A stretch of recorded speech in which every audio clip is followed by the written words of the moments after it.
Hi folks, this is Karim Raouf for IT Visualizer channel. We will continue our lab, the Matrix Labs, the video number 71. We have been discussing in the previous video the following. We are now finished working with the Purple Knight Active Directory Security Assessment Tool discussion, and we have seen the report generated by this tool. We have discussed all of the security indicators in this report, step by step and case by case, and we have seen how this report added to us a lot of information concerning the Active Directory security points that we should focus on. So today we will discuss another kind of reports. It's a custom report which is called GPO Azure, which is a report created through PowerShell script, and it will generate an HTML report which also will contain a lot of useful information how to troubleshoot group policy problems. We all know that as a part of your IT administration, you will find a lot of problems concerning the applying of GPOs, some GPO missing, some GPO are broken. So all of this are discussed by the report which is called GPO Azure. And by the way, the one who has created this report is the same person that has created the Testom report, which we have discussed earlier. It's a very good report. So today we will try to explore this GPO Azure report, which in brief will discuss about 15 kinds of problems concerning the GPO and how to solve them. But before that, we need to first have a look upon the components of the Active Directory. What is an Active Directory? All of this will help us to uh, understand the kind of problems that we will find when applying GPOs. So, uh, one of the best videos discussing the GPOs and its components, it is this video, which is called Active Directory Group Policy, the technology and components that make it work. It's a video in the Tech Savvy Production YouTube channel. It's a very good channel. I encourage you all to go and subscribe to this channel. Mr. Lo van der Poel have done a great job in breaking and explaining different IT concepts in English language, and he have already some subtitles, or he has all of his videos also have subtitles in different languages. Anyway, so I will take his video and try to explain it and explain it to you guys, but with the help of some AI tools. This video is very good, so I encourage you all to see it. And he has already a PDF that it's fantastic. It contains a lot of useful information concerning the GPOs, how they work, the infrastructure, the protocols behind the GPO implementation, a lot of useful information, and some of the best GPOs to apply in your network. If I show you all the PDF, it's a very good one. And actually I have already during my experiment with the AI tools, I asked it to analyze his PDF and try to discuss it term by term. So this is called Video Notes Group Policy Objects, which you can get from the link in the video. So here is the GPOs. You will see that it contains a lot of things, the basics of group policies, from 10,000 foot view, Active Directory, AD Group Policy Objects. So here is an introduction about the group policies, what they are, the components of the group policy, and then we will see the system purpose of the group policies, the core protocols behind the group policy implementation, the communication protocols used to communicate with the domain controller and download the GPOs, component functionality and component task, a lot of things actually. We will see very useful information gathered in one PDF, and we will see a lot of group policy examples for security that are applied in most of multinational organizations, about 23 group policies, and a lot of tools used to design the group policy and to troubleshoot the group policy. Some of them is called DC GPO Fix, which is a very good tool that reset the domain controller group policy and the default domain policy, but it should be used in very certain situations. Anyway, so as you can see here, a very useful PDF. I encourage you all also to download it and try to explore it.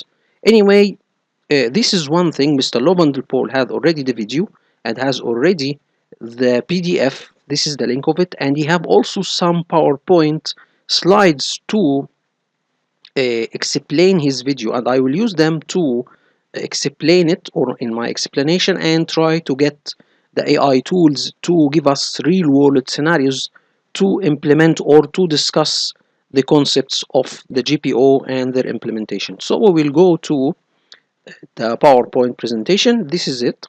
Actually, it's also available. You can see it. Here's the first slide: understanding Active Directory group policy for members. Was for the members of the channel, and he now make it available for free.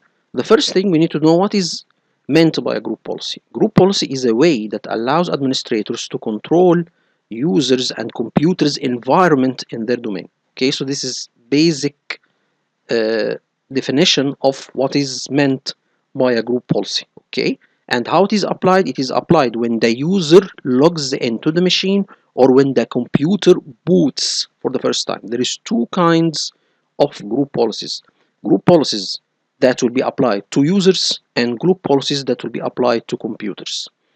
The one applied to users will be usually applied when the user log in to the machine or to his Windows operating system, and the computer GPOs or group policies will be applied during the booting process of the operating system. So here we can see this is a new GPO. This is the Active Directory that contains the group policy. Then we have three. These are applied. I think these are computer policies, okay, or user policies are applied when computer starts and when users logged in. Computer also checks every 90 minutes. So after the group policy is applied, there may be some changes to this group policy, so you need to apply it. So the computer will check every 90 minutes if there is any changes to the group policy applied to it, or if there is new group policies that need to be applied. So this is the basic understanding of a group policy. Okay, a group policy, it's a way to control the environment that the users are working on or the computers are working on. Okay, some, like for example, how the user can see some items in the control panel and hide some. The desktop should be a certain image, the screensaver should be a certain image, some options are disabled in the operating system. So it's a way to control the environment of the user, okay, what is available and what is not, especially concerning the operating system. So it controls how the operating system will be, or the options and the things related to the operating system will be available to the users. Okay, this is the basic group policy. If you need to control applications installed on the operating system and also restrict some options in this software installed on the operating system to be available to the users, this should be downloaded. So you should go to the internet. For example, if you need to control the Firefox, you need to download the group policy templates for the Firefox, add it to the group policy management console.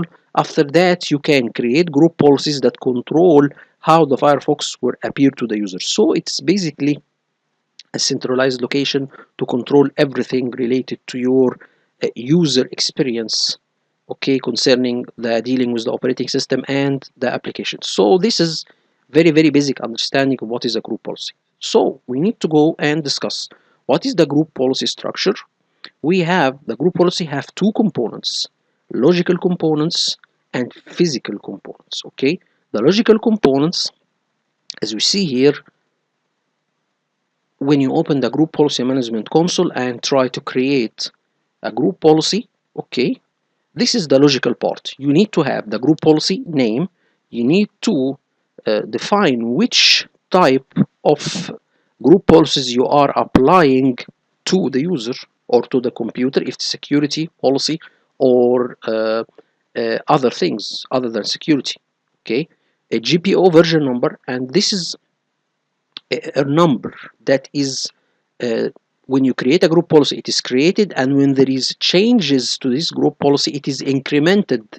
This number be incremented uh, to give a hint that this group policy is changed, and the GPO status if it is enabled or disabled or not configured, and access control list who has the ability to change or modify this group policy.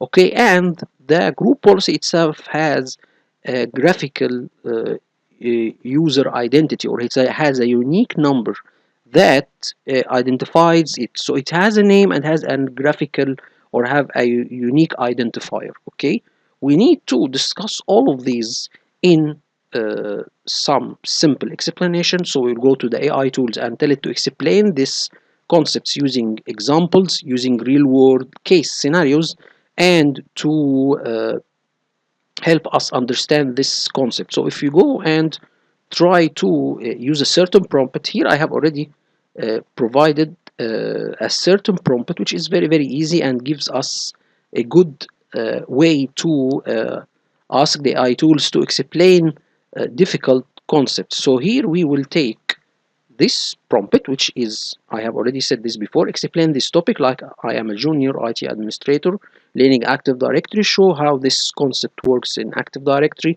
provide real world scenario, and include common pitfalls to avoid. So here we can take this one and copy it, and then go to the first AI tool, which is ChatGPT o1 Preview, and we will put the prompt, and then we will put this topic, we will change it and put double quote, and then go to the PowerPoint and try to take the whole text and copy it, okay, and then put it in the prompt, okay, and at the end we will close the quota. So this is the prompt we will provide it to ChatGPT o1 and Claude 3.5 Sonnet, and a new or the new Gemini Pro uh, model, which they have, or the last comparison says that this model is surpassing all of the AI models like ChatGPT and ChatGPT o1 and or 4.0 and 3.5 Sonnet. So we'll see what is the answer of this prompt or this model of Gemini Pro. We will see the answer and to see if it really deserves a try. So let's go first and ask ChatGPT to uh, answer the prompt, and then we will go to Claude and give it the same prompt here, okay, and see what will be the answer. Then we can go to Gemini Pro 1114 model and give it the same prompt, and let's see what will be the answer.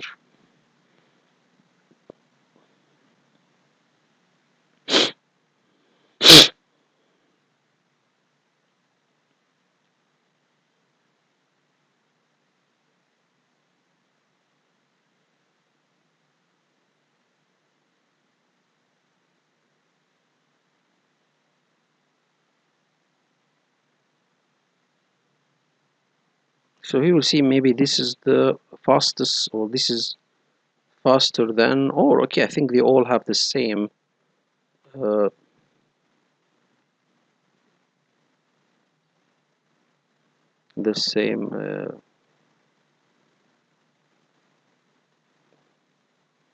the same speed. So anyway, this is the answer, and this is the answer of still generated by by Gemini, and this is the answer of uh, Claude. Let's first read the answer of ChatGPT and see if it is a good one or not. Understanding group policy structure in Active Directory.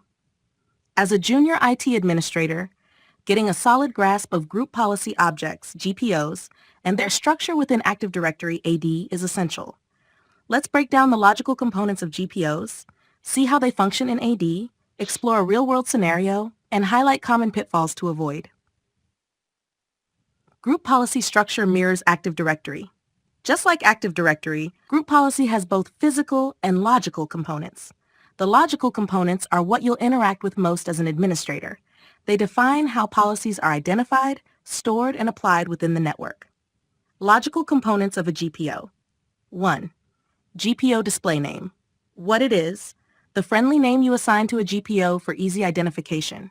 Example, default domain policy or workstation security settings. Importance. Helps administrators quickly recognize the purpose of a GPO. 2. GPO path to extension policy and group policy template, GPT files. What it is, the file system path where the GPO's data is stored, typically within the Sysvol directory on domain controllers. Example, yourdomain.policies, GPO GID. Importance. Stores the settings and files associated with the GPO, such as scripts or software installation packages. 3. GPO version number. What it is, a numerical value that increments each time the GPO is modified. Example, version numbers for user settings and computer settings, e.g. user version 1, computer version 2. Importance. Helps ensure that clients apply the latest policies and can troubleshoot replication issues. 4. GPO status. What it is, indicates whether the GPO is enabled or disabled for user and/or computer configurations. Example, enabled, disabled, user configuration disabled, computer configuration disabled. Importance, controls whether the policies within the GPO are active, allowing for granular management. 5. Access Control List ACL. What it is, permissions that determine who can read, apply, or modify the GPO. Example, authenticated users have read and apply group policy permissions. Importance, security mechanism to restrict or grant access, ensuring policies apply only to intended users or computers. 6. Guide references to client-side extensions, CSEs.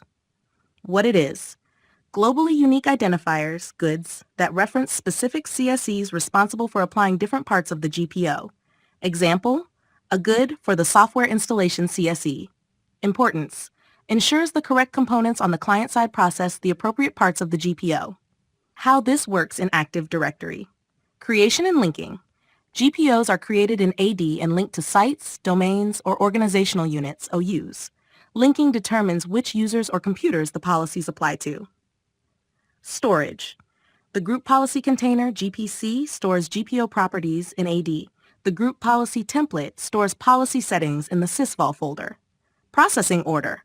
Policies are applied in the following order: local, site, domain, LSDU. This order affects how conflicting settings are resolved. Real-world scenario.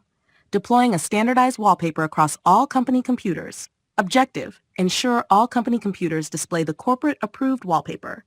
Steps. 1. Create a new GPO. Open the Group Policy Management Console, GPMC.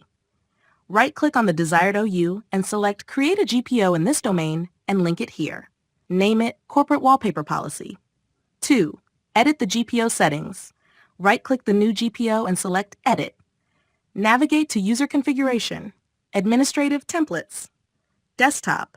Enable the desktop wallpaper setting and specify the path to the wallpaper image, your domain netlogon wallpaper.jpg. 3. Set GPO status. Ensure the GPO status is enabled for user configuration since the setting is user-based. For configure ACLs, by default, authenticated users can read and apply the GPO. Modify permissions if you need to target specific groups. 5. Verify GPO version number. Note that the version number increments automatically when you make changes. This helps clients recognize that there's an updated policy to apply. 6. Replication and application. Wait for AD replication or force it if necessary. On client computers, run gpupdate/force to apply the policy immediately. Client-side processing. The CSE for administrative templates processes the setting using the GUID reference. The new wallpaper appears after the user logs off and back on. Common pitfalls to avoid. 1. Incorrect GPO linking. Issue. GPO linked to the wrong OU or not linked at all. Avoidance, double-check where the GPO is linked and ensure it's at the correct level. 2. Misconfigured ACLs. Issue. Users or computers lack permissions to read or apply the GPO. Avoidance. Verify that the appropriate groups have read and apply group policy permissions. 3. Replication delays. Changes don't propagate quickly, causing inconsistent policy application. Avoidance, monitor replication status and force replication if necessary. 4. Disable GPO or configuration. Issue GPO is disabled or the specific configuration user computer is disabled. Avoidance. Ensure the GPO status is set to enabled for the relevant configurations. 5. Conflicting GPOs. Issue multiple GPOs with conflicting settings applied to the same scope. Avoidance. Understand GPO precedents and use tools like group policy modeling to predict outcomes. 6. Incorrect path to resources. Issue specified paths, e.g. to wallpaper files, are incorrect or inaccessible. Use network paths accessible to all targeted users' computers and test the path. 7. Ignoring version numbers. Issue version mismatch leading to clients not applying the latest settings. Avoidance. Ensure clients are updated and that version numbers are consistent across domain controllers. 8. Not accounting for CSEs. Issue client computers lack the necessary CSEs to process certain policy settings. Avoidance. Ensure all client machines are updated and have the required CSEs installed. Key takeaways. Plan before implementing. Understand the impact of the GPO and test in a controlled environment. Documentation. Keep records of GPOs, their settings, and changes made over time. Monitoring and troubleshooting. Use tools like group policy results to troubleshoot application issues. Training and updates. Stay informed about new features or changes in group policy management. By understanding these components and being aware of common pitfalls, you'll be better equipped to manage group policies effectively within your Active Directory environment. So this is a good answer. Explains a lot. If we go to Claude and see his answer, here you go. This is the prompt, the same one, and we'll try to explain it. I will explain group policy structure in Active Directory in a practical way that easy to understand for someone just starting out in IT administration. Think of a group policy like a company employee handbook, but for computers and users. Let me break this down with a real-world scenario. Imagine I'm managing an IT for a medium-sized accounting firm with different departments: accounting department, HR department, reception, IT department. Here is how the logical components works in practice. Even though he didn't break it one or piece by piece, but here he is trying to explain it using a real-world example. GPO display name. Think of this as the title of your policy. Now this is the name of the group policy.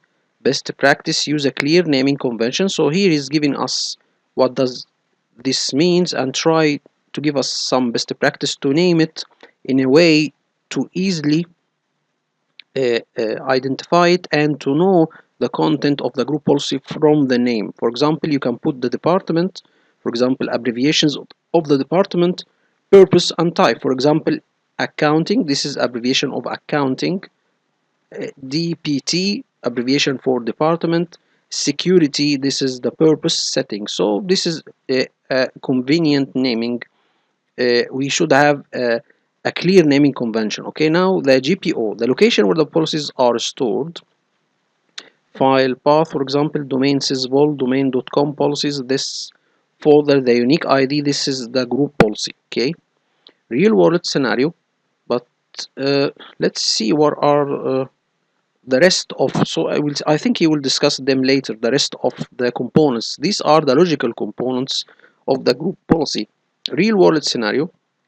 Let's create a security policy for accounting department. We need to restrict USB drive access, enforce password complexity, set screen lock after 5 minutes, block access to social media sites. So here is how this would look in practice. The GPO name, location, accounting OU, status enabled, apply to all computers and users in accounting OU. So this is the status, group policy status, display name, the location linked to which and the location of the location of the GPC and the GPT. The logical components work together like this: version name tracks changes, automatically increments, status enabled, disabled, or enforced. But there is a couple of things also missed here. ACL controls who can edit and apply the policy. GUID, unique identifier for each policy. CSI reference tells which part of Windows to configure. So this is the client-side extensions. When the group policy arrive to the client, it is examined by the CSE to know which part it or the group policy is concerning with which part of the Windows. So it's if the group policy is focusing on security, then the CSE will go to the security setting and change it. If it's, for example, related to the wallpaper, it will go to the CSE and then it will go to the part concerning the wallpaper and change it. Okay, so this is the CSE. But again, I think this answer is not that good. Okay, uh, ChatGPT seems to have a better understanding and a better explained exercise. Okay, the block inheritance trap. Problem: blocking inheritance at OU level without understanding the impact. Solution: use enforced on critical GPOs instead of relying on inheritance blocking. So this is a good thing. Poor naming convention. We have seen this, for example, also a good practice to give a naming convention to be good. No testing before deployment. Create a test OU, which is one of the best practices. Add test computers and users. Link and test. Monitor results, then deploy to production. A good one. Not using security filtering correctly. Applying GPOs to entire OUs when only specific users need them. Solution: use security filtering, which is also one of the best practices to apply certain setting to certain users in a certain OU, or not to all users in this OU. Okay, create a group policy, apply to specific groups. Okay, and then tips for GPO processing. Okay, here is the order of applying the group policies. The local settings are applied, then the local group policies are applied, then the site GPOs are applied, then the domain GPO are applied, and the last one is the OU group policies. Okay, remember, longest snake dives ocean. So okay, a good thing to remember. Longest snake dives ocean. Just to remember the order of GPO processing. Use of resultant set of group policies. This is a command prompt you can use to generate a report that will give you the group policies that are applied to a certain PC. Okay, so you can go to the computer and run and then type this command. It will generate HTML file by the group policies applied on this PC. Regular maintenance. Review GPOs quarterly, document all changes, backup group policies regularly, remove unused policies. When working with these components, always remember every change is tracked through version numbers. ACL determine who managed the policy. The path helps in troubleshooting. GUIDs ensure each policy is unique. CSEs determine what gets configured. This is a good one. The structure allows you to maintain organization, track changes, control access, ensure proper application, troubleshoot effectively. So these are the main purpose of having this structure or this logical structure of the group policies, to be able to track the changes in these group policies, control who can access them, ensure proper application or implementation of the group policy, to troubleshoot effectively, maintain the organization, or to have an organized group policy structure. Okay, if you are starting out, begin with simple policies and gradually build complexity as you understand the relationship between these components. Always test in a production environment first and make sure to document your changes.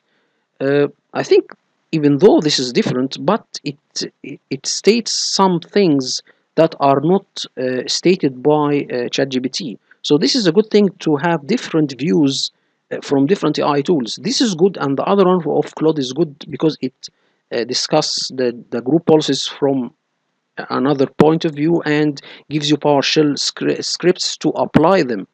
Maybe this the GUI way through ChatGPT, and the PowerShell view or the PowerShell implementation through the Claude answer. If you go to Gemini Pro, the new model or the new AI model, if you try to see it, let's try to see if it is worth a try. Imagine Active Directory as a super uh, organized filing cabinet for your entire network. It stores information about users, computers, and everything in between. Just like a cabinet, it has folders, organization units, or OUs to keep things tidy and manageable. Now, group policy is a set of instructions you put into these folders. These instructions dictate how users and computers behave. For example, you can enforce password policy password complexity rules, map network drives, or install software using GPO.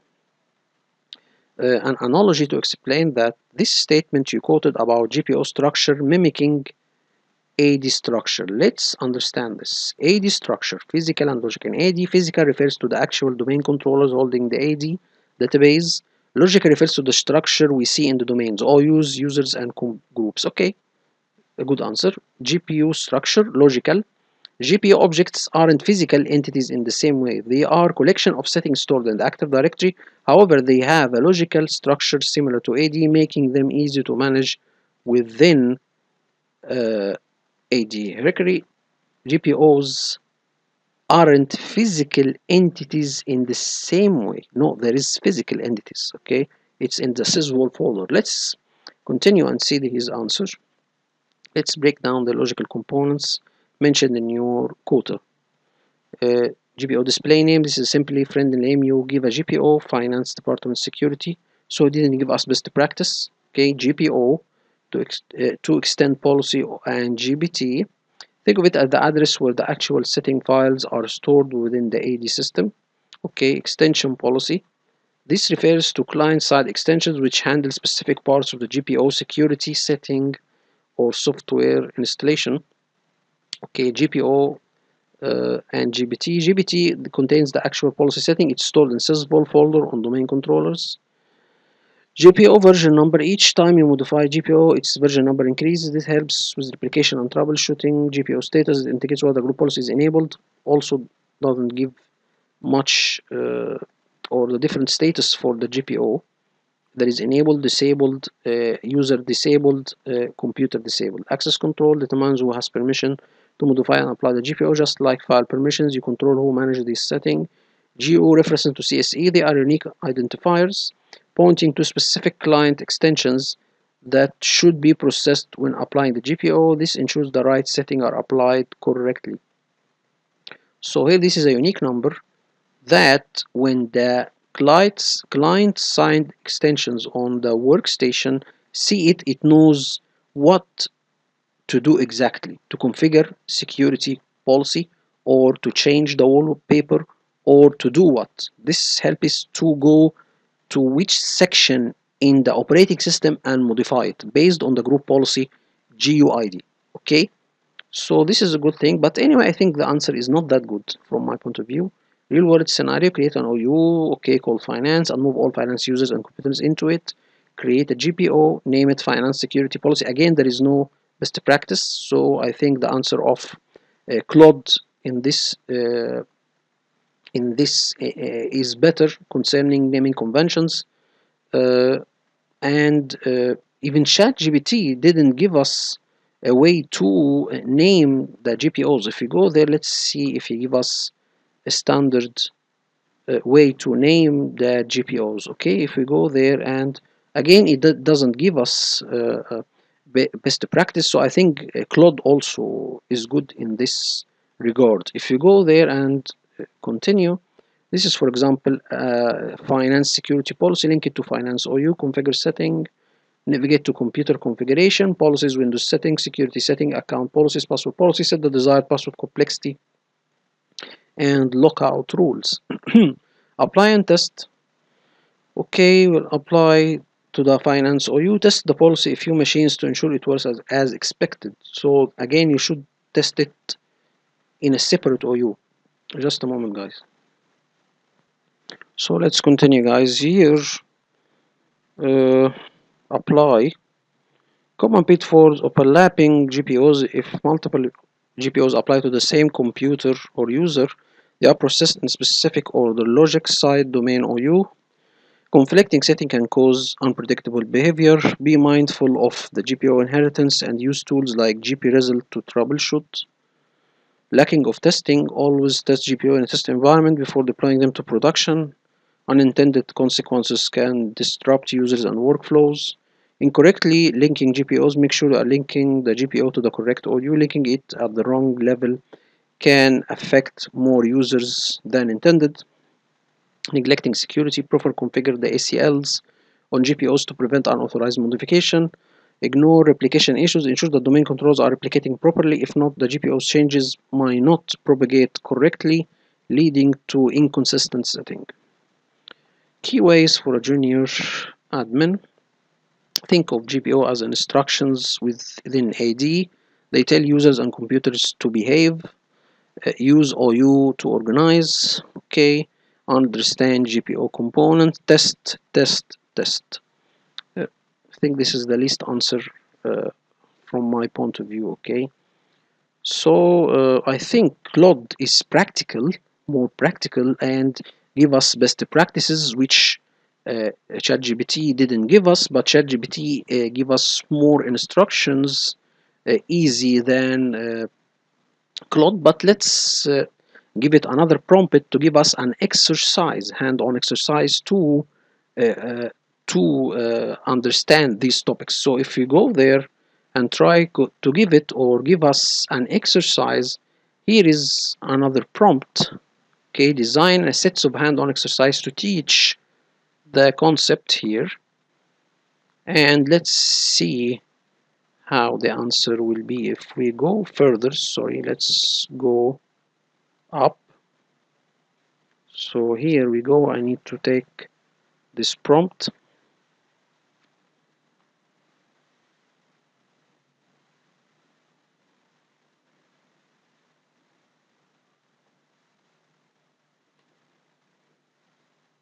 Okay, so let me show you all how this prompt will look like. So here, design a set of hands-on exercise to teach all of the text that we have taken from the slide or the PowerPoint slide and related to Active Directory. Okay, these exercises should target an audience of junior IT administrators with a beginner understanding of Active Directory. Let's go further down. So here, each exercise should include a clear objective, a realistic scenario or problem, step-by-step instructions, expected outcome, varying levels of difficulty. Provide a mix of introductory and more challenging exercise to cater to different learning styles, troubleshooting scenarios, best practices. And then here you can tell him how much exercises you need. I think we can, for example, have maybe 6 exercises, okay, and a bonus, so we have 7. Let's see, Control C, and see the prompt here, and go to Gemini and give it the same prompt. Okay, and go to Claude and give it the same prompt. Here you go, that's it.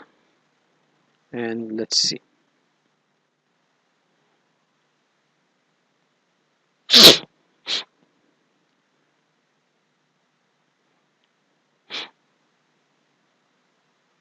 So here we can see that it is creating exercises to do a couple of things, or to create a GPO, link it, and then enable it, and then changing the permissions on it, just to make us familiar with the concept or the logical components of a group policy. Okay, let's see what will be the answer of ChatGPT 01.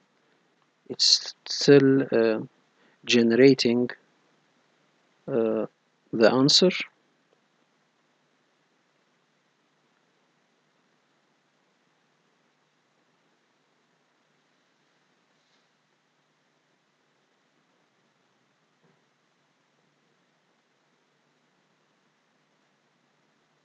So I think the components are, let me see how much components we have. 1, 2, 3, 4, 5, 6. Okay, so this is the 6 components, and is giving us an exercise for each one of these. Okay, so now we can see that the exercise will reveal more concerning the components of the group policy, or the logical components of the group policy.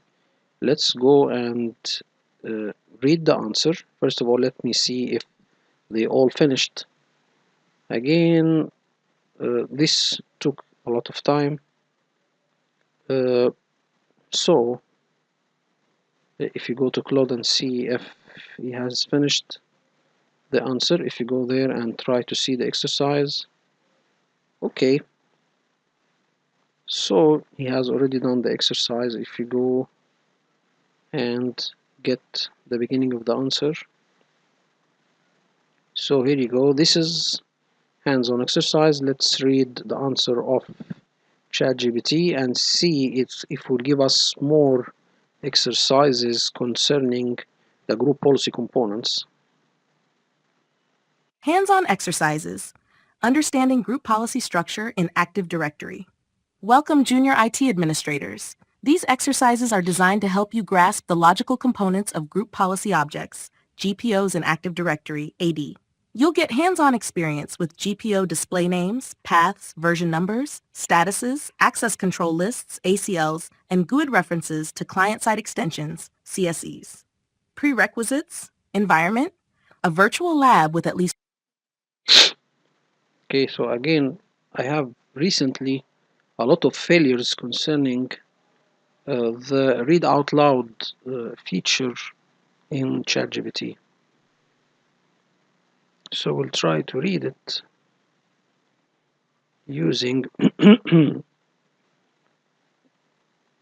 just a moment. You said, design a set of hands-on exercises to teach group policy structure is modeled. Prerequisites. Environment. A virtual lab with at least one Windows server acting as a domain controller, DC, and one Windows client machine joined to the domain. Tools. Access to Group Policy Management Console, GPMC. Administrative privileges on both the DC and the client machine. Knowledge level. Basic understanding of Active Directory and group policy. Exercise 1. Creating a GPO with a specific display name. Objective. Learn how to create a GPO and understand the importance of assigning a clear and descriptive display name. Scenario. Your organization wants to implement a policy that disables the command prompt for all standard users to enhance security. You need to create a new GPO with a meaningful display name that reflects its purpose. Step-by-step instructions. Open Group Policy Management Console, GPMC. Log into your domain controller. Click on Start Administrative Tools, Group Policy Management. Navigate to the desired organizational unit OU. In the GPMC, expand your domain, e.g., example.com. Right-click on the standard users OU, or create one if it doesn't exist. Create a new GPO and link it here. Select Create a GPO in this domain and link it here. Enter the GPO name. Disable command prompt for standard users. Edit the GPO. Right-click on the newly created GPO and select Edit. In the Group Policy Management Editor, navigate to User Configuration, Administrative Templates System. Find Prevent Access to the command prompt and set it to Enabled. Close the editor. Close the Group Policy Management Editor to save your changes. Expected outcome. A new GPO named Disable Command Prompt for Standard Users is created and linked to the Standard Users OU. The policy to prevent access to the command prompt is enabled. Verification steps. Verify GPO in GPMC. Ensure the GPO appears under the Standard Users OU with the correct display name. Test on client machine. Log into a client machine as a standard user within the Standard Users OU. Attempt to open the command prompt. You should receive a message stating that access is denied. Best practices and security considerations. Descriptive names. Always use clear and descriptive GPO display names for easier management and identification. Documentation. Document the purpose of the GPO in the description field within the GPO's properties. Exercise 2. Locating the GPO path and GPT files. Objective.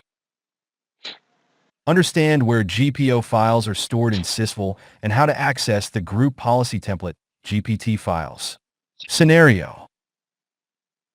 After creating the GPO in Exercise 1, you want to verify that the GPT files have been properly created and replicated in the Sysful directory.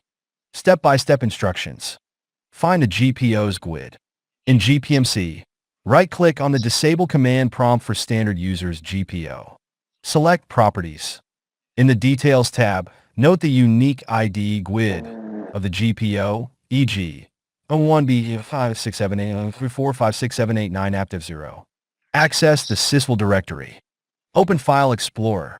Navigate to // your domain controller /sysvol / your domain /policies /.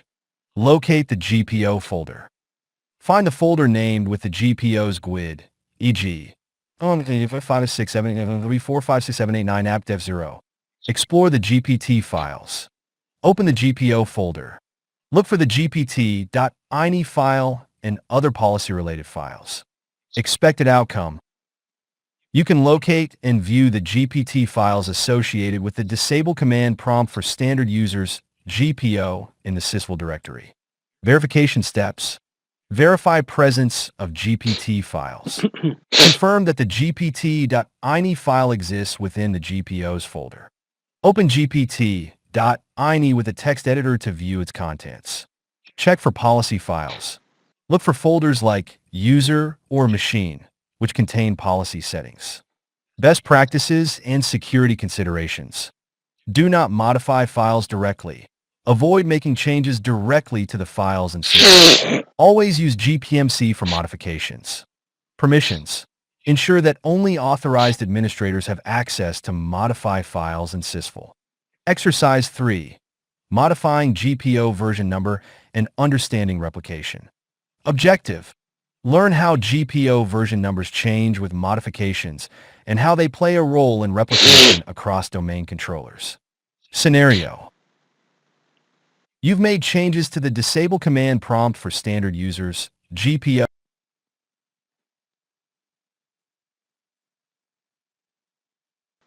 So let's continue, guys. GPO and need to ensure that all domain controllers have the updated version. Step-by-step instructions. Check the current GPO version number. In GPMC, right-click on the GPO and select Status. Note the user version and computer version numbers, e.g. user version, AD equals 1, sysvol equals 1. Modify the GPO. Edit the GPO as in Exercise 1.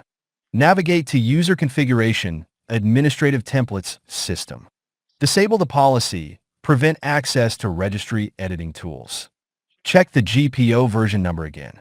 After making changes, right-click the GPO and select Status. The user version should have increment by 1, e.g. user version, AD equals 2, sysvol equals 2. Force replication, optional.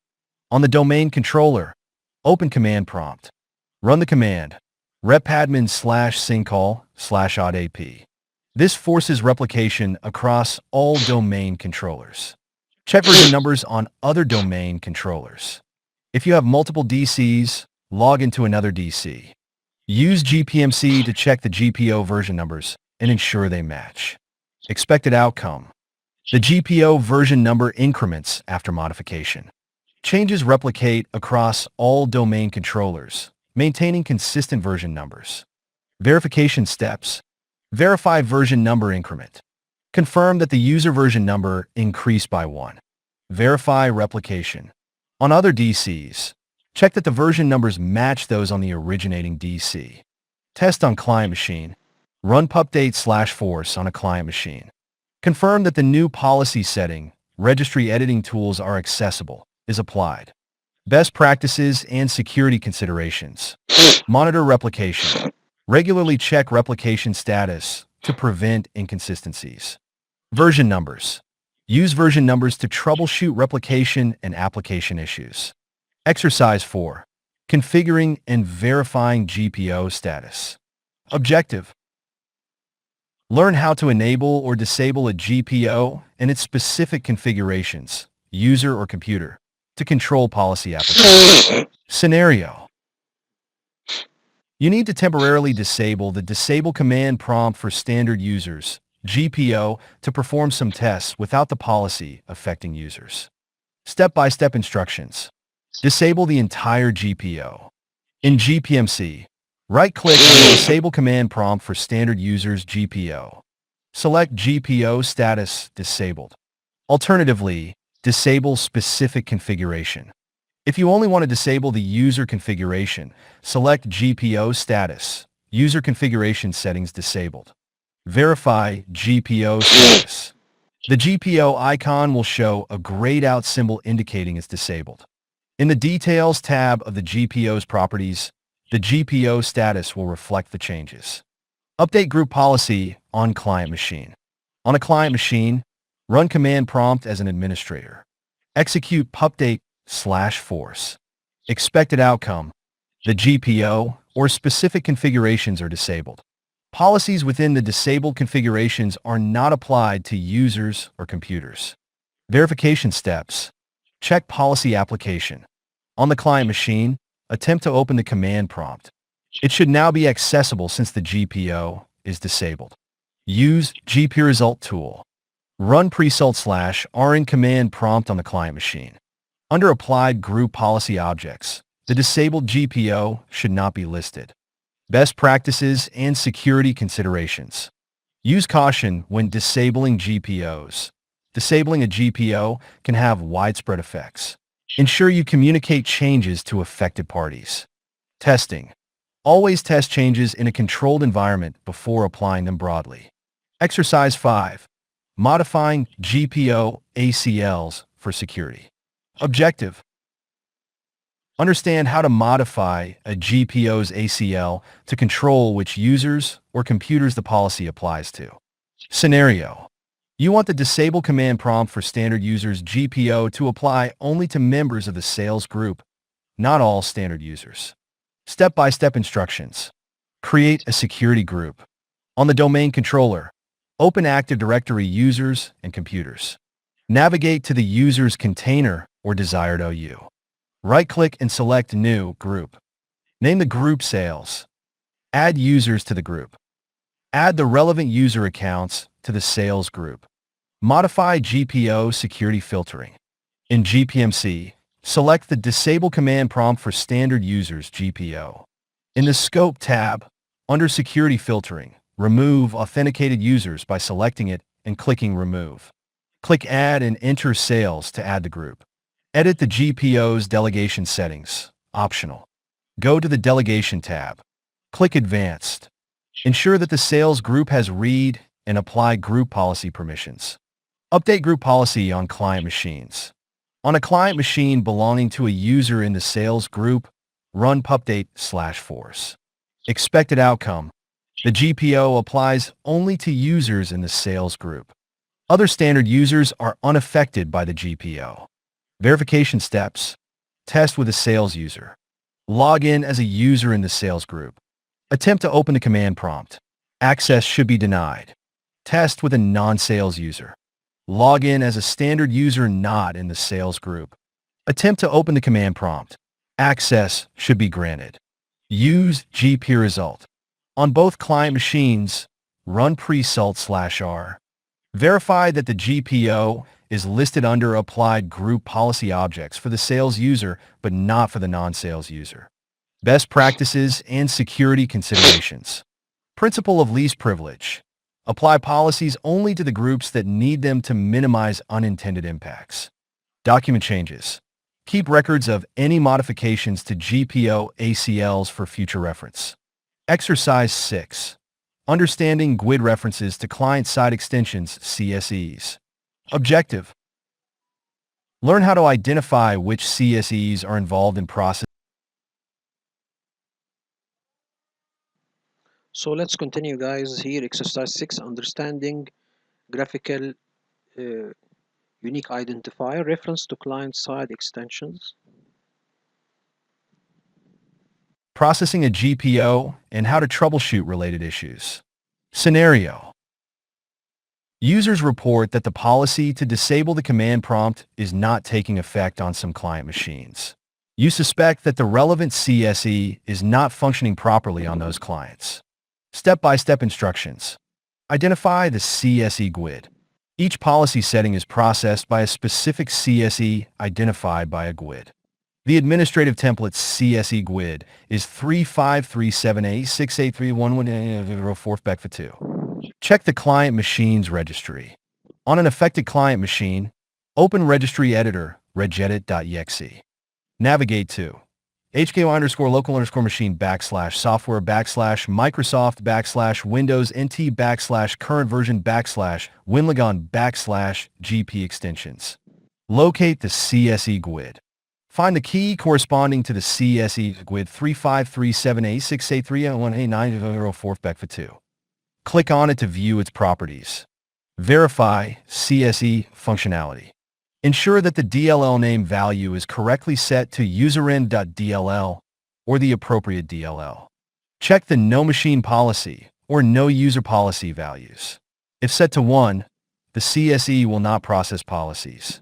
Check Event Viewer for errors. Open Event Viewer. Navigate to Applications and Services Logs Microsoft Windows Group Policy Operational. Look for any errors related to the CSE. Re-register the CSE DLL if necessary. Open Command Prompt as an administrator. Run the command regsver32/iuserinv.dll. Update group policy. Run pupdate/force. Expected outcome. The client machine correctly processes the GPO using the appropriate CSE. The policy to disable the command prompt is applied. Verification steps. Test policy application. Attempt to open the command prompt on the client machine. Access should be denied. Check Event Viewer again.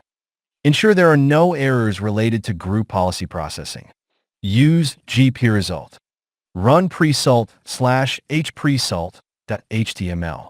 Open the generated HTML report and verify that the GPO is listed under Applied Group Policy Objects. Best practices and security considerations. Do not modify registry unnecessarily. Editing the registry can cause system instability. Proceed with caution. Regular updates. Ensure client machines are up to date with the latest patches and updates to prevent CSE issues. Bonus exercise. Troubleshooting group policy issues with advanced tools. Objective. Utilize advanced tools like GPLogView and Event Viewer to diagnose and resolve complex group policy issues. Scenario. A new policy you've deployed is not applying to users in a specific OU. You need to identify and resolve the issue using advanced troubleshooting techniques. Step-by-step instructions. Enable group policy logging. On the client machine, open Command Prompt as an administrator. Run presult/hpresult.html to generate a report. Analyze GPResult report. Open presult.html in a web browser. Look for any denied GPOs and note the reasons, e.g., access denied, filtering not applied. Check Event Viewer logs. Open Event Viewer. Navigate to Applications and Services Logs, Microsoft Windows Group Policy Operational. Look for warnings or errors during the time the policy should have been applied. Use GPLogView tool. Download gplogview.exe from the Microsoft website if not already installed. Open Command Prompt where GPLogView is located. Run gplogview.exe. oplog.txt to export group policy operational logs. Review the GPLog output.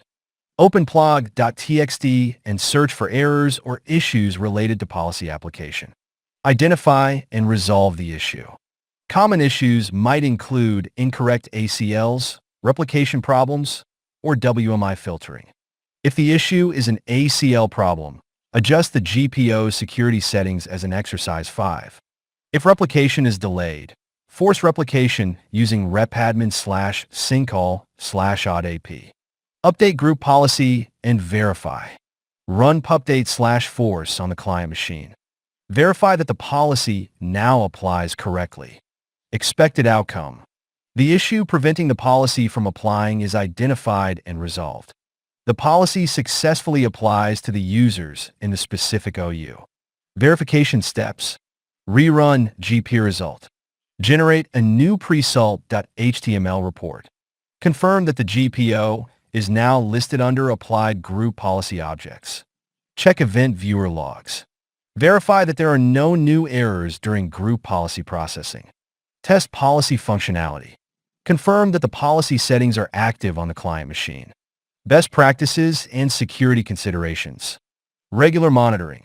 Use tools like GP-LogView proactively to monitor group policy health. Security. Ensure that only authorized personnel have access to advanced tools and sensitive logs. Conclusion. These exercises are designed to build your competency in managing and troubleshooting GPOs within Active Directory. By completing them, you should now be able to create and name GPOs effectively, locate and understand the significance of GPT files, manage GPO versioning and replication, configure GPO statuses and understand their impact, modify GPO ACLs to control policy application, identify and troubleshoot issues related to CSEs, use advanced tools for troubleshooting complex group policy issues. Additional tips. Stay organized. Keep your GPOs well documented and organized within GPMC. Use descriptive names. This makes managing multiple GPOs much easier. Test before deploying. Always test new policies in a controlled environment. Backup GPOs. Regularly back up your GPOs to prevent data loss. Happy learning, and may your journey as an IT administrator be rewarding and impactful. Perfect answer from my point of view, but let's see. There is a utility called GPO log. I don't remember something GPO log. Let's see, GP log view. Let's see if there is something or a utility like that.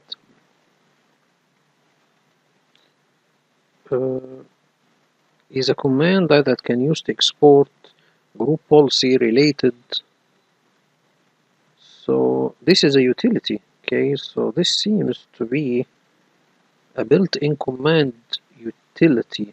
Okay, is a command line that can use to export so and so related. So let's see if I have something like this in my copy. If we go and see, this is from the command line. If we'll right click and run CMD, let's see if this will work. If you log, okay, it's not installed, so I think maybe we can return or put it like that, GP log view download, and then press enter. Let's see.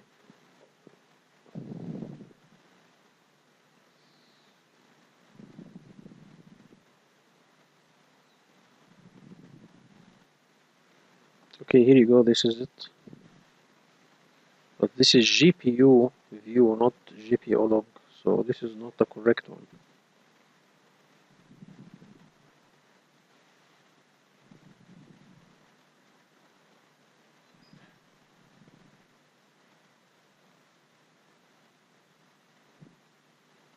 So this seems to be, okay, let's translate it to English. So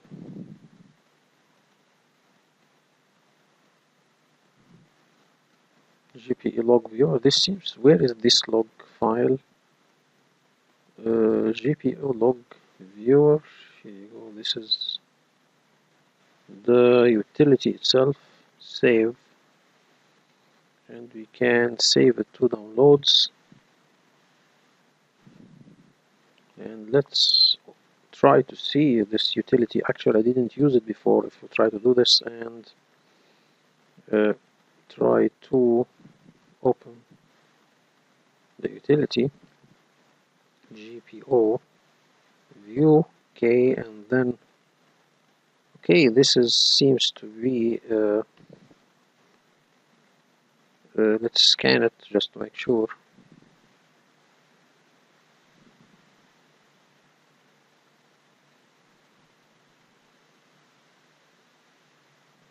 So anyway, this seems to be okay. Let's see here. It's from here. This are the seems to be the utility itself. Let's open and see the screenshot. So it seems to be. Can I maximize it for a little bit? Okay. Well, it seems to be a good one, by the way, but I need to see it live in action. But actually, this seems to be a good one. Okay, it's a graphical interface one, maybe. Okay.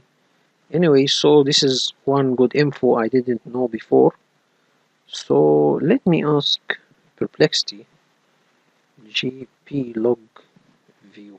Okay, and let's see if it can search and get this utility.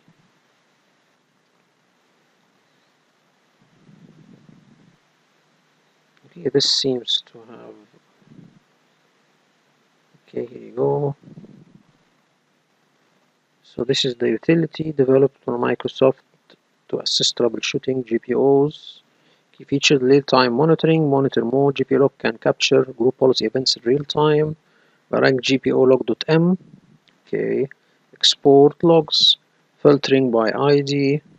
Okay, HTML reports, compatibility, Windows Vista and later. Okay, well, this seems to be okay. Tell him download links.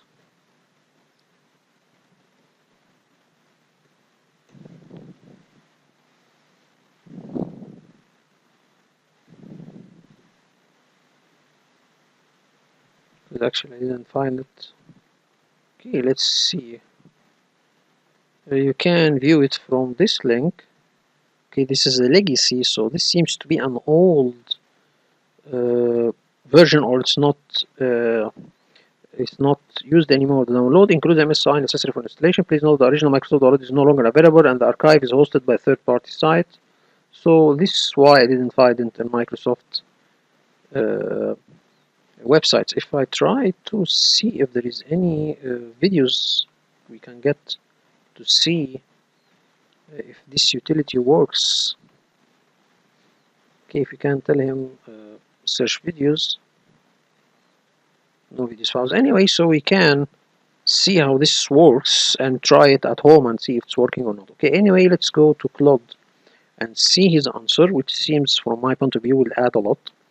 For junior administrations, we have a required environment: Windows Server 2019-2022 domain controller, client Windows 10-11, machine joined to domain, administrative access to Active Directory, group policy management console, PowerShell 5.1 or later. Exercise 1, creating understanding GPO structure. Learn how GPO display names and paths works and understand the physical storage location. You are setting up security policies for new accounting department at Contoso Limited. Open group management consoles through PowerShell. So this is the basic advantage of Claude. It lets you learn how to do all of the GPO configuration and troubleshooting using PowerShell. Create a new GPO. So this is through the graphical interface. Right click, group policy objects, new, and name it. Examine the physical structure. Navigate to sysvol folder. Okay, this is the location, not the shared folder, but anyway, this is correct. Okay, so we will list the group policies. Okay, this can be listing them through the PowerShell, not through the Windows Explorer. Anyway, so we will have the GUID of your group policy that you just created. So expected outcome: understand GPO storage, ability to locate physical GPO files, recognition of GUID structure, occasion locate GPO in both gMPC and sysvol, confirm matching GUIDs, verify presence of machine and user folders. Anyway, so he's comparing both the versions or the unique identifiers in the group policy management console and the sysvol folder should match. They should match. Okay, GPO versions and numbers and status management. Understand how version number change and manage GPO status. Scenario: need to implement and track changes to a printer locally. So you create a GPO, okay, and okay, after change, this is a new GPO. Then you need to configure it to apply or to publish a shared printer to the users. Check version. This is the PowerShell command to get the version of the group policy. Okay, so for example, this is the version on the server or in the group policy management console. You need to see if it matches on the client side to get it from the client side. Okay, so understanding of version number, incrementals, ability to track GPO changes, knowledge of user computer version separation. Version numbers should increment after changes. PowerShell commands should show version history. Okay. ACL management and security filtering. Learn to manage GPO permission and security filtering. Configure GPO for HR department with restricted access. Okay, here is the group policy. No, this is the two security groups. Okay, one called HR GPO admins and HR users. I think this will manage the HR group policy, the admins that will manage the HR policy. Then this is the group policy created, and then we will set the permission to GPO admins target, permission level, GPO edit, modify security. So this is the users will be responsible for managing the HR department policy. Configure security filtering, GPO scope, remove authenticated users and add HR users. So this will be applied to HR users through the security filtering. Expected outcome. Okay, understand GPO security filtering, knowledge of delegation, proper permission structure. Okay, verification. This will give you the permissions on the group, the HR policy. Test the GPO application. Go to the client machine and run this command to get the group policy applied or the user group policy applied to the machine, okay, or to the user on the machine, okay, and the username. So identifying the user group policy and the username. CSI, understand how CSE process GPO. Troubleshooting slow GPO processing due to unnecessary CSEs. Okay, view current CSE status. Default domain policy. So get registry value, default domain policy. So I think here is trying to see if the default domain policy is applied or not. Registry value through the registry, okay, and then monitor CSI processing, enable group policy logging. So this is registry key to enable group policy or diagnostic group policy logging. Okay, this seems to be good. GP update / force, and then we will go and see the event log concerning the group policies. Understanding of CSE processing, ability to troubleshoot CSE issues, knowledge of logging and monitoring, verification, review operational logs, confirm CSI processing order, verify processing time. Okay. Exercise 5, troubleshooting and maintenance. Learn to diagnose and resolve common GPO issues. I think here, okay, so this seems to be one. Okay, APO isn't applying correctly to sales department. Create results of resultant group policy. Okay, report, so and so. This will get a report and try to see if it is applied or not to the user. Okay, check GPO links. Okay, this is also through PowerShell. GPO links. This is inheritance. If there is inheritance from other OUs or parent OU, GPA result policy. Okay, VO consistency. Okay, it seems to be a little bit complicated. Okay, apply to generate and interpret reports, understanding of inheritance, knowledge of troubleshooting tools, verification, successful report generation, clear understand GPO application, resolution of linking issues. Okay, number 6, GPO backup and disaster recovery. This is how you can back up group policies. Okay, so you can copy and then or backup and then verify that the backup is there or the folder is there, simulate GPO corruption and restore, remove a GPO and then restore, okay, from the location, import setting to view to new GPO to import a group policy. Okay, this is good. Okay, understanding backup procedures, ability to restore, knowledge of migration tools, successful backup creation, verified restoration, proper setting migration. Objective: migrate GPO between domains while maintaining structure and setting. Migrate GPOs from development to production domain. Export GPOs from the development or the testing environment. We will export them all.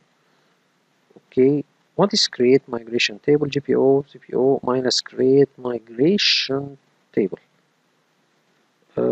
Edit migration table for production environment. Okay, so he's migrating them or exporting them as a table, and he will change the domain of from the development to the production. Okay, import so and so migration table. Okay, understanding of a migration process, ability to handle complex GPO transitions, knowledge of environmental consideration, successful migration, maintain integrity, proper permission translation. Even though this seems to be more complex, but it's not as easy as ChatGPT, but it contains a lot of useful information. Actually, the migration is one good example, GPO migration environment transition. And actually, the migration table, actually, this is also something I didn't know, that we can migrate or we can export GPOs with their migration table, and you can edit the migration table just by adding or changing the domain, and then it can be imported, which is a good thing actually. But let me first try to see if this thing, or I think I don't understand this well. What is a migration table? If you try to ask ChatGPT, sorry, Copilot, let's see, explain this.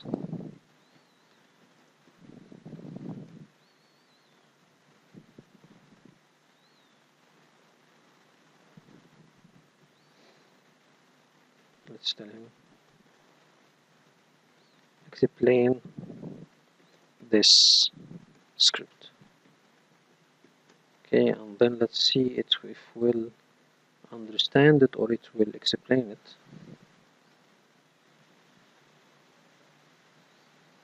Well, the new interface of Copilot seems to be a good one.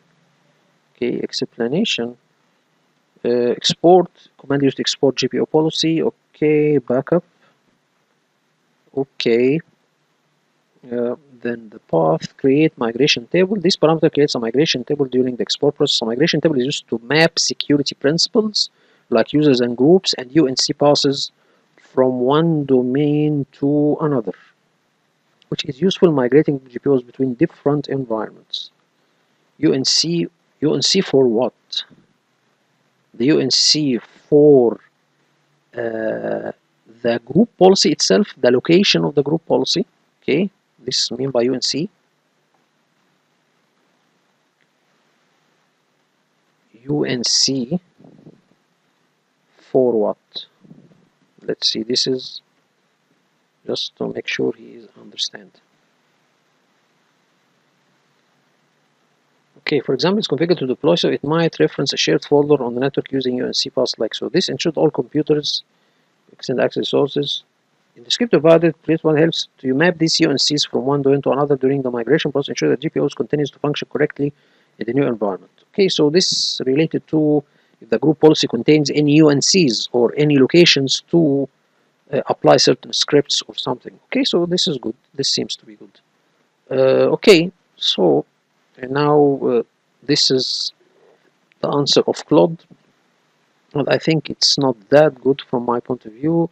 And as for Gemini, I think we can pass it, okay, because I think it's not as good as the others, okay. So this module from my point of view needs more working, okay. So if you go to ChatGPT, we will do a last step. What we need to do here, we will tell him to give us a complex scenario where GPOs, or to explain the group policy logical components through a deep incident analyzation. So let me show you the prompt just to understand what I'm talking about. If we go and see the prompt, here what the prompt says. Here, imagine you are conducting an incident response tabletop exercise with me as a junior IT administrator to prepare me for a real world security incident. Okay, so here we are discovering the security part of the logical, or the security part concerning the GPO logical components. Okay, here I'm giving him the prompt. We will analyze a sanitized case study concerning this topic. Okay, so and so, and give us a good real world scenario. If you go and copy this, let me show you all what I mean by that. So this is the prompt. It's a large one actually. So we'll copy it and see the security part of the GPO logical components. Okay, so let's see here and see if it will give us a good example. Here you go. But first need to change the double quote and see if there is anything here. Okay, so let's do that.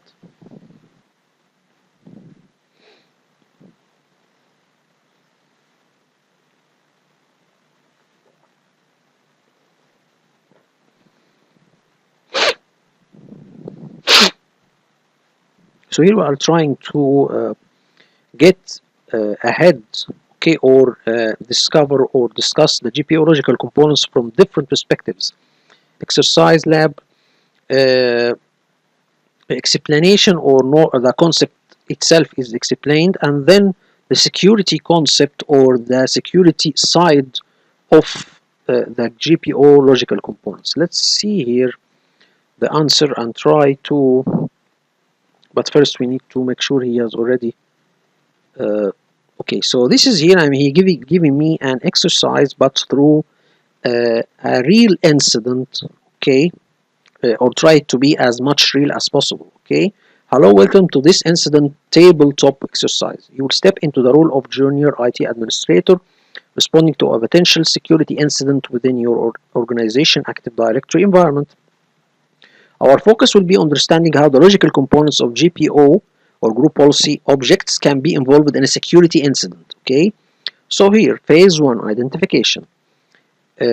Initial alerts and logs. You have received the following alerts and logs. Okay, unusual login activity, multiple failed login attempts from the administrator account on domain controller DC1 from an external IP address. Okay, successful login of a privilege account, admin JTMIS at 2:30 a.m. outside of normal working hours. Okay, unexpected changes to GPO. The default domain policy has been modified. A new GPO named critical updates was created, but not by any known administrator. The GPO version numbers for several GPOs are unexpectedly incremented. Okay, take good care, because this means that there is changes in the GPO. The default domain policy was changed.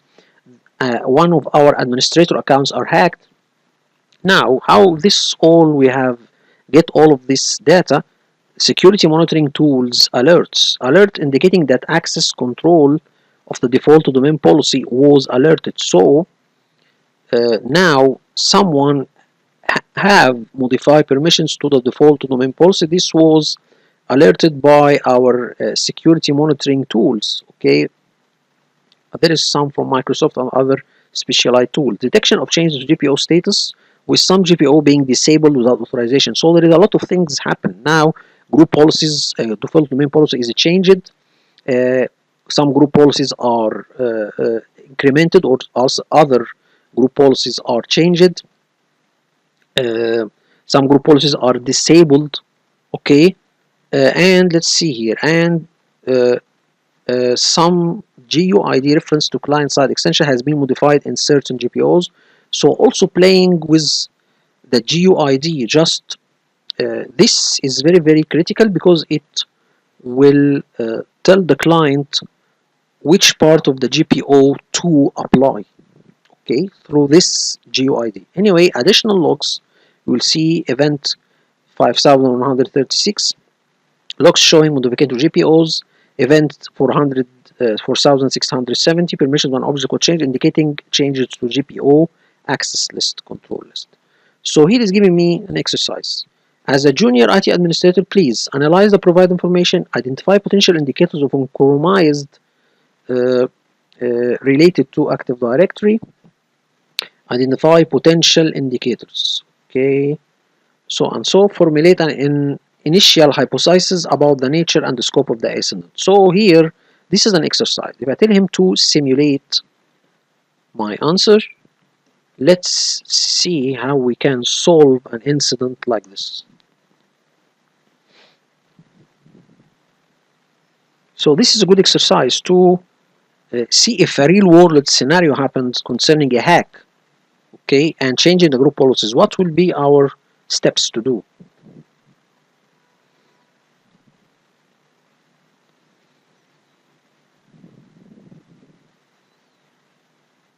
So here, this is the junior. So here, the scenario is, I am a senior IT. I'm giving you this case to analyze as a junior IT. Now I'm waiting for your answer. This is the answer of the junior IT, okay? Unusual login activity, multiple failed logins. There are multiple failed attempts from administrator account on domain controller originating from an external IP address. These suggest a potential brute force attack or accidental stuffing attempt from outside the network, okay? Successful privileged accounts login at odd hours. The privileged account admin J. Smith logged in successfully at 2:30 a.m., which is outside of normal working hours. If this activity wasn't authorized or expected, it could indicate that that account has been compromised. Okay. Unexpected changes to group policy. Modification of default domain policy. The default domain policy has been modified unexpectedly. Since this policy affects all users and computers in the domain, unauthorized changes here are critical. And actually, we don't change this group policy much or so much. Okay. Creation of a new GPO critical updates. A new GPO called critical updates were created, but none of the known administrator knowledge creating it. Acknowledge creating it is suspicious and could be malicious. Okay. Unexpected GPO version increments. The GPO version numbers of several GPOs have incremented without any recorded changes by administrators, indicating that modification has been made. Okay. Then let's go to the security monitoring tool alerts. Alert ACL of default domain policy. An alert indicates that access control of the default domain policy was alerted. This could grant unauthorized users the ability to modify or apply the policy. Changes to GPO status. Some GPOs has been disabled without authorization. Disabling GPOs could weaken security configuration or disable important setting. Modified GUID reference to CSEs. This have been modified in certain GPOs, which could disrupt how policies are applied on client machines. Additional logs. This log show how modification of GPO indicating the directory object has been changed. This log indicates the permissions on GPO has been changed, possibly alerting who can access or modify these policies. Potential indicators of compromise. External authorized access attempts. Okay, this is the multiple failed logins. Suspicious user, okay, of hours login. Unauthorized GPO modification. Default to domain policy. Unrecognized GPO creation. Critical updates GPO. Alerted GPO ACLs to the default to domain policy. Disabled security policies. Manipulate of CSI GUID. Okay, so my initial hypothesis about the nature and scope of the incident, based on the analysis that an unauthorized individual or group has gained elevated access within our Active Directory environment, they may have compromised a privileged account admin J. Smith. or attempting to do so with an administrator account. The unauthorized notification to GPOs, especially default to domain policy, suggests an attempt to alert security configuration across the domain. The creation of suspicious GPO critical updates could be a vector for deploying malicious settings or scripts to client machines. Changes to GPO ACLs and CSEGIs indicate an effort to escalate privileges, maintain persistence, or disrupt normal policy application. The scope of the incident could be extensive, potentially affecting all domain joint systems and users. So this is the phase of, as we can see here, this is the phase of identification. We have a lot of phases. If we go to the prompt, we have the identification phase. This is the first phase. And then we have the second phase. Let's see here the second phase. Here you go. Let me give you the second phase. The second phase is contamination, then eradication and recovery. So we need to go to the contamination process, then the eradication, how we can to make sure this will not happen again, and the recovery. Okay, so let's see, tell it to go to phase 2 contamination to see what are the steps to solve this one. Let's tell him to go to phase 2 contaminate. Okay, and let's see the answer.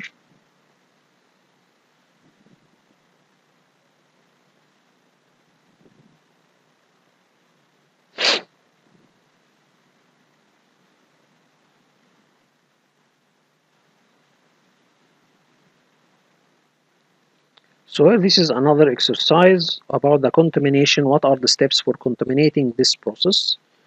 Based on information gathered during the identification phase, here are some immediate actions. Disable the compromised user account, admin miss. Reset password to privileged accounts for all of the administrators. We don't know if there is any admin accounts that are hacked. Very, very good example and explanation actually. Modify GPO ACLs to restrict access, get off or see the default domain policy GPO permissions and reset them. Okay. Restore GPO from backup. So there is two things. Apply ACL to restrict access. Review and tighten the access control list on critical GPOs to ensure only authorized administrators have permissions, or restore the backup which contains the permissions, I think. Okay. So, or if there is any changes done, you should restore the default domain policy and the associated ACL permissions. Okay. Disconnect affected system from network. Isolate compromised servers, workstation to prevent lateral movement. This can be a hard step to do. Enable security auditing and monitoring. Okay. Inform senior management and incident response team. Implement a temporary block on external IP address. I think this should be done from the firewall maybe to block this IP address. So as a junior IT, choose the most appropriate courses of action for the options above. Justify your decisions, explain why you believe these actions are necessary and how they will help contain the incident. Let's tell him to simulate our answer again. So this is a very, very good exercise to see how group policy logical components can be a critical thing, or the security part concerning the group policy logical components.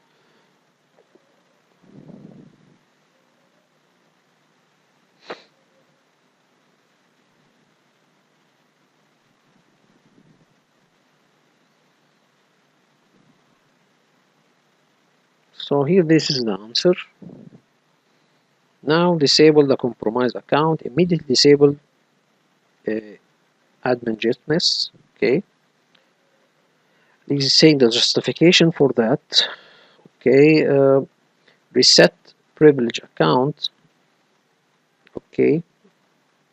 If credentials are being compromised, the setting password ensure that any stolen credentials are rendered uselessly. This action helps secure all privilege accounts. So we all know the justification.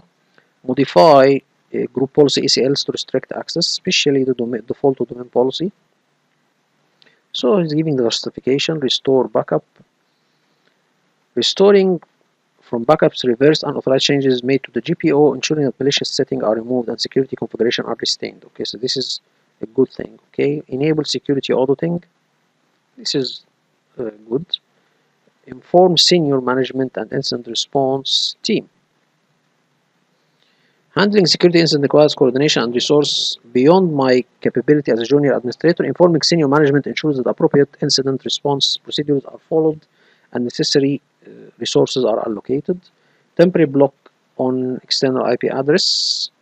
I think this will be done through the firewall. Additional consideration, not disconnecting affected system immediately.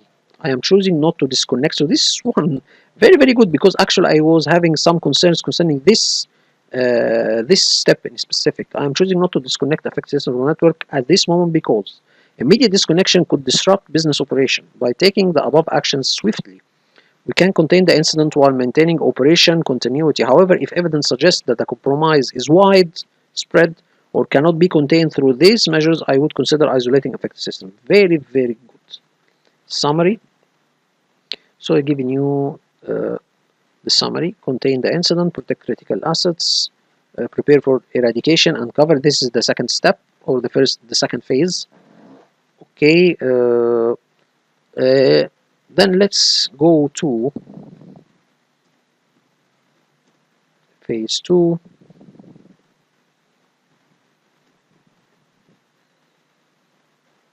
Eradication and recovery.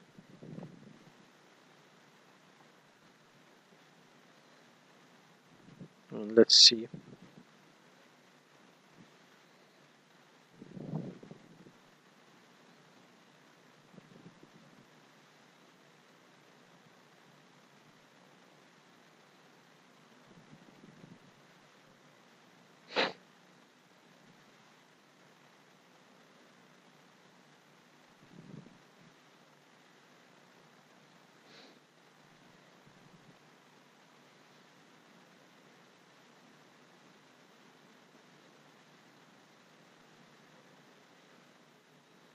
So again, here is giving me the phase of eradication and recovery.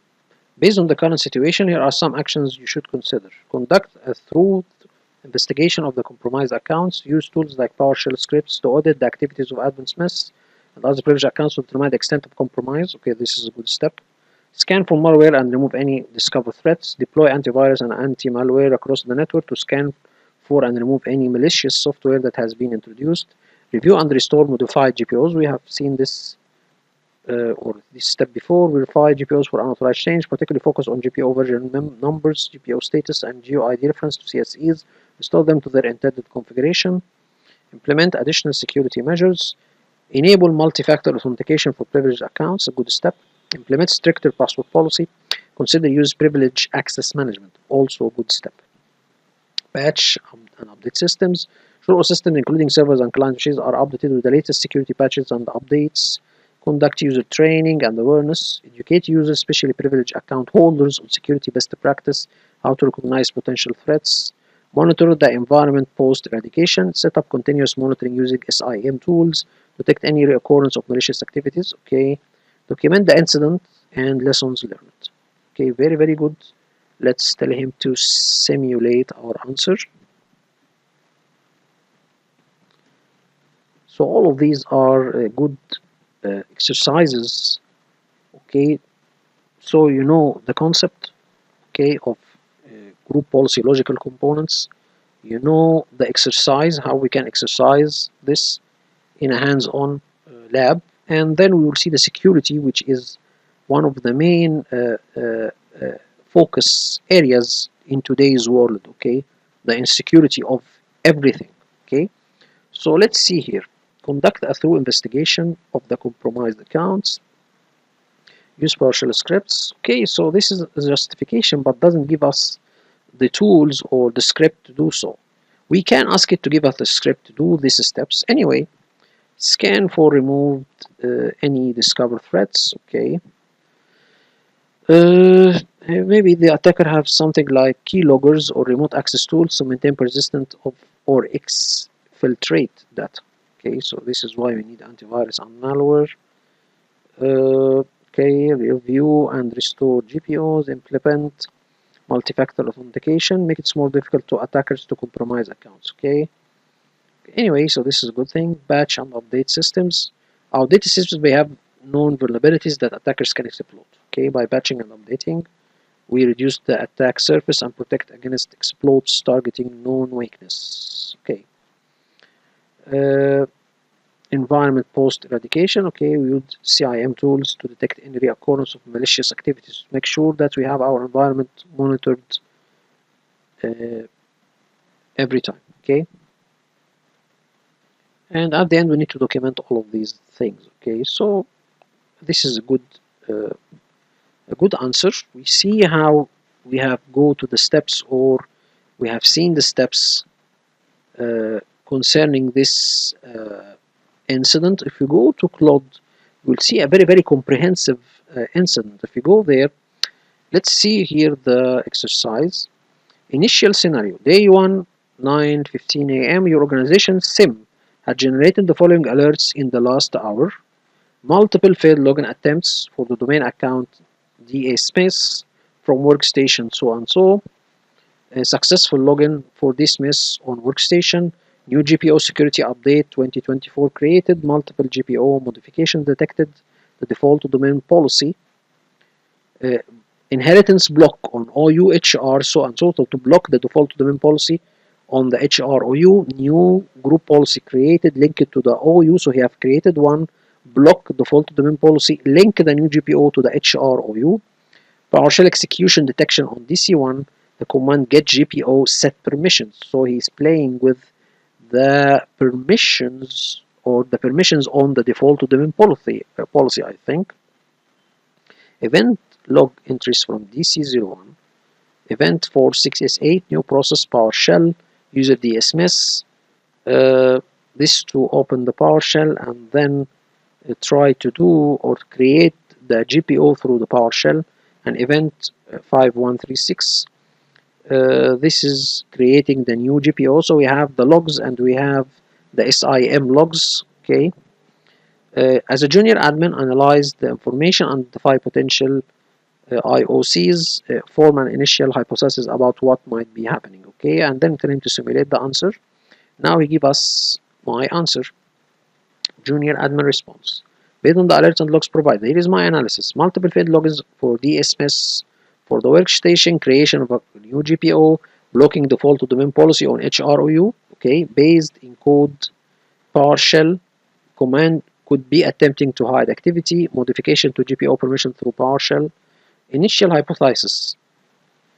Okay, I think we might be dealing with a compromised domain admin account. The sequence suggests someone tried to brute force this account of the HR workstation.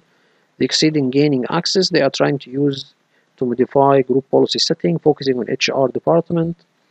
The use of encode PowerShell commands suggesting they are trying to hide their activity. If there is a way to encode PowerShell commands, okay, let me, because I need to have this point.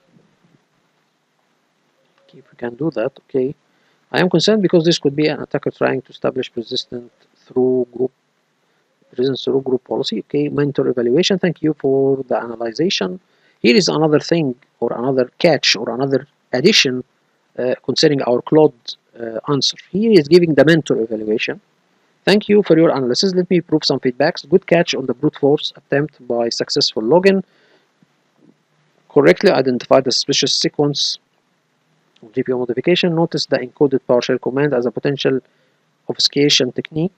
Made the connection between events suggesting account compromise. Okay, so this is his analyzation. Areas of improvement. Timing analysis. The very compressed time frame. All events within 10 minutes should raise additional concern. This is usually fast for legitimate administrative work. Okay. So this is not the normal IT working time to create a GPO. So 10 minutes means the attacker is working in a very short time frame. He is very fast to make the attack more quick and not to be discovered. To work fast so he cannot be discovered. Context missing. You didn't mention checking if DSMS normally works for the HR department. Maybe he knows the user. If there were scheduled GPO updates planned, the workstation belongs to a legitimate user. So he needs to know if the workstation the hacker is working on is one from the domain, or his laptop maybe, or another workstation outside the domain. So very, very good answer. Actually, he's giving us more details and information more than ChatGPT. The specific term HR OU, blocking inheritance, potential security control bypass, immediate linking a new GPO, possible malicious policy deployment, the sequence of partial commands specifically involving set permissions could indicate attempt to modify GPO access controls. Tools for further investigation. The answer is very, very good, actually more in depth than ChatGPT. Let's use some PowerShell commands to gather some info. Check recent GPO modification. This is the command. It will give us the modification time and so on. So this is what I'm talking about. He's giving you the tools and the way to solve the problem using PowerShell. The other one was a little bit theoretical, okay, but didn't give us the tools to do that. Okay, so now we have the recent GPO modification. Display it on the PowerShell, then examine the new GPO setting, the one created by the hacker, export the GPO report, check the admin account, recent activity, so it's getting through the log in the domain controller and checking his activity, okay, recent activity, and examine HR computer details, get computer, to get the details about the computer, who is the owner, maybe AD computer, the location of the computer, a lot of things, okay. Recommended immediate actions. Preserve forensic evidence by capturing the current GPO setting. Begin monitoring DSMS account for additional suspicious activity. Review the content of security update GPO before it processes on HR system. Okay, so this is the first step is identification. We will go to the contamination process, which is immediately disable the account, force logout. Oh, this is a good thing actually. This was a good step to log out, dismiss if he is still logging in some active sessions. Reset DSMS password. Okay, good answer and better than ChatGPT. Unlink the suspicious security from GPO. Okay. Re-enable inheritance. Okay. Disable the GPO or remove it completely. Workstation focused response. Isolate this workstation. Okay, a good step also. Disable its Active Directory computer account. Very, very good answer. It's professional one actually. Block all network traffic from this network. Okay, through the firewall. This seems to be more realistic. Okay, the other one seems more theoretical, explaining the situation but not focusing or giving us the tools. Broad domain response. Enable domain control audit policy. Okay. Temporary block all GPO processing domain-wide. Okay. Force all domain admin to reset their password. As a junior admin, please choose which contaminating action would you take first. So all of these will be done, but in which order? Okay, justify why you choose this sequence. Identify any potential risk or business impacts of your chosen action. Very, very good example. Then I will tell him to simulate my answer. First, the first step to do is to link the suspicious GPO, re-enable inheritance, disable the GPO. This will stop any potential malicious setting from propagating while being less destructive than a domain-wide GPO block. So he is just removing the suspicious GPO just not to make any destructive or any business destructive. Okay. Second, implement the account focused response. Disable DSMS account, force logout active sessions, reset the password. Okay, just to stop further abuse of the compromised account. Then third, take the workstation focused response, isolate the workstation. Okay, I am avoiding broad domain response as it seems too destructive for an incident that appears targeted to one OU. Okay, so this is good, a good answer. Then the mentor evaluation. Okay, you respond so good thinking, but let me provide some critical feedback and additional context. Strengths of your approach. Okay, areas for improvement. To properly contain GPO changes, you should also, this is to back up the GPO, the infected GPO, and get a report. Backup to get evidence preservation and to get the current GPO configuration. Okay, this is good.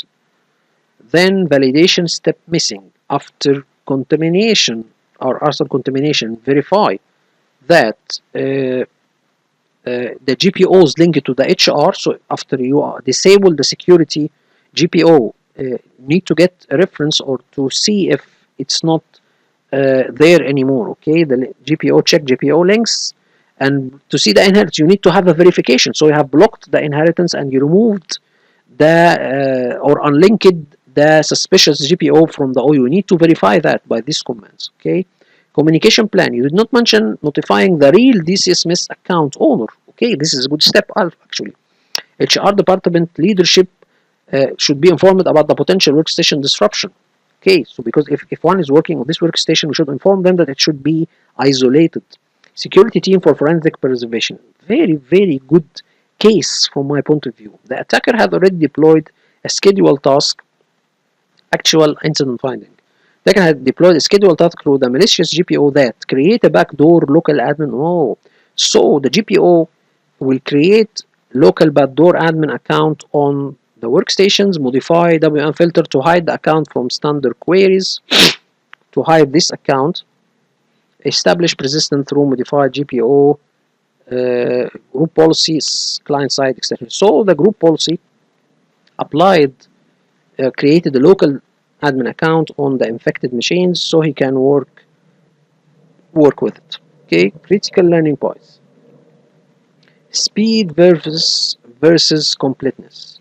Quick GPO on contaminate command sequence. So what we mean by that here is giving. So here is giving you the commands to unlink the security GPO, and here permissions non-target GPO. So I think here is unlinking and getting the permissions. Document during contamination. Start the script. So here we will record all of the PowerShell commands and logs. Okay, so here we will transcribe this to log all contamination actions, get the date, append. So all of this to record all the group the PowerShell commands in a log. Okay, so this can be documented later. Business impact mediation. Before isolating this workstation, check for active users and processes. Okay, this is good to check if the hacker is still working or have a session to this computer. Okay, business impact. Before isolating this, get for active users and processes. Next step, would you like? So here we have finished the contamination phase. What we should do? We can go to the eradication phase and then the recovery phase. Okay, so the eradication scenario. After successful contamination, our investigation revealed the following persistence mechanism. Okay, we have discovered malicious configuration. Okay. Okay, so this is further investigation. We have find that the hacker had changed some C client-side extensions, okay, or modified the group policy, the schedule task that we have talked about, system update manager, execute PowerShell script from alternative data stream. Okay, so this we need to make a group policy to reverse these effects. Okay, WMI filtering. This to hide the local administrator account. If we try to query the workstation for this user account, it will be hidden.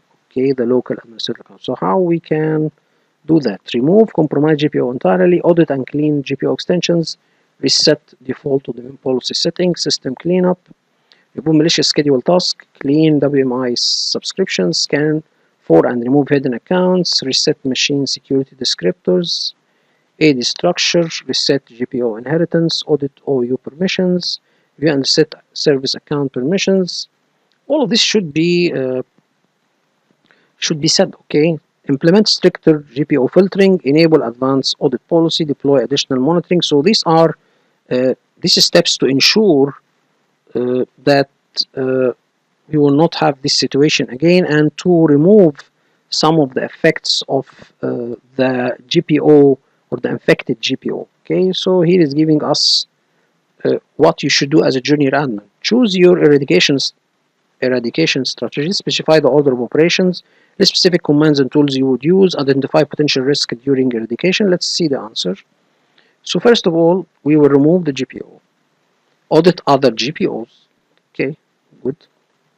System cleanup, we should remove the schedule task from the machine, but this remove the system manager and WM subscription. I think this should be deployed with this, or make a partial script and apply it to the infected machines. Okay, so this is a good step. Finally, AD structure cleanup. If the block inheritance, we have already reset it before. Risks I see. Removing GPO might affect legitimate policies. Cleaning the UI could affect monitoring. Some business process might depend on schedule task. Okay, but we are just removing the schedule task created. Okay, your response shows basic understanding, but let's enhance it with a more comprehensive approach. Through GPO analysis, create baseline of all GPOs before changes. Okay, just like a backup, I think. GPOs, a baseline, get time. Okay, this is timestamp, get date. So this GPOs with their timestamp, then backup all the GPOs, analyze CSA modification. Okay, this is a script. Systematic system cleanup, remove compromised components. Well, it seems to have more advanced scripting. Scan for alternative data streams. So further investigation, AD structure hardening, default permissions, audit at reset OU permissions. Okay, infrastructure hardening to enable audit policy, advanced audit policy for object access, group policy, object access, policy chains, account login, DC access. So this seems to be good. Deploy GPO for inheritance monitoring. So is enabling, I think, okay, GPO for enhanced monitoring on all of the workstations to enable auditing for GPOs, maybe. Anyway, so critical consideration and original response. Evident preservation or remove components should be documented before deletion. Hash values should be calculated for forensics. Chain of custody maintained for all artifacts. Okay. Verification steps. Verify removal of the GPO. Verify schedule task removal. Verify WMI subscription removal. Okay. Business continuity. Create restore point. Okay. I don't know how this restore point could be. Would you like to go to the recovery phase? So the last one, the recovery phase. Here, the recovery phase. Here, our current situation. Compromised GPO removed, malicious schedule task cleaned, WMI subscription removed, AD structure cleaned. Recovery options. Deploy new secure baseline GPOs, implement privileged access workstations. This is a good step to make sure it will not be hacked. Reset service account passwords, review and update delegation models. Monitoring implementation, deploy enhanced auditing policies, implement GPO change alerts. Set up privileged account monitoring, configure automated compliance checking. Okay, availability management, I think. Policy updates, update GPO creation modification procedures, implement new change control process, create incident response runbook, update security baseline, validation testing, test GPO application, verify service functionality, confirm security controls, document new baseline. So again, my answer, what should be? First, deploy new baseline. So we'll create a new security policy. Okay, that will, what it should do, it will enhance the security. I don't know what is enable L. I think this is related to some security credentials or securing credentials. Set up monitoring. This is on the server or on the client side. If this is done, this should be done on a GPO and apply it to the clients to login account, login or directory server. I think this is on the domain controller. Okay, this is on the domain controller to set the audit policy for account login and directory service access, test GPO, invoke command computer script. Oh, this is run GP update. Okay, this is to test these two GPOs or this audit policy. So this is on the workstation or on the server. This is not stated here. Successful success criteria, GPO successfully applied, service running, no unauthorized admin accounts, monitoring active. Your response shows basic understanding, but let's enhance it with a more comprehensive recovery plan. So create recovery transcript. Okay, deploy tiered admin models. Okay, this seems for administrators, servers, so on. So for each tier, I think we will create a group policy for each one of these users, okay, and apply it to certain OUs, okay. So okay, configure security setting, process creation include online, link to appropriate OUs, okay. So he's making a group policy for each one of these admins, okay. Enhance security monitoring, an audit, so this is a GPO, we will name it SEC Advanced Audit, and all of these features are enabled: account login, account management, directory service, login and logif, object access, policy change, privilege use, system. So this is a very, very delicate, very, very advanced example, okay?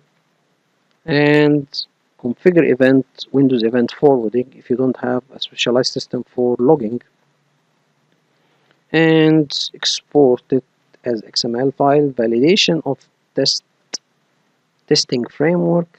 I don't know what this is all about. Documentation and compliance. Create recovery documentation. Document GPO setting. Okay, new security controls. Deploy PAO configuration, which is a good thing. We have discussed the PAO concept in the Red Alert Lab, how to create a PAO workstation, which is against hacking, and should use it to connect to all of your servers internally. Okay, so this is the steps: success creation criteria matrix. I don't know what also this seems to be all about. And the first phase is the last one, is move to lesson learned. Okay. Okay. Anyway, I think this seems to be a very, very long example, but as we can see here, this is a very, very good exercise how we can, or the group policy logical components, how we can get the most out of it. So I think the video is too long. We will continue in the upcoming video the things, or we will continue working with the slides. Okay, so hope this video informative for you all, and thank you all for viewing. Thank you so much.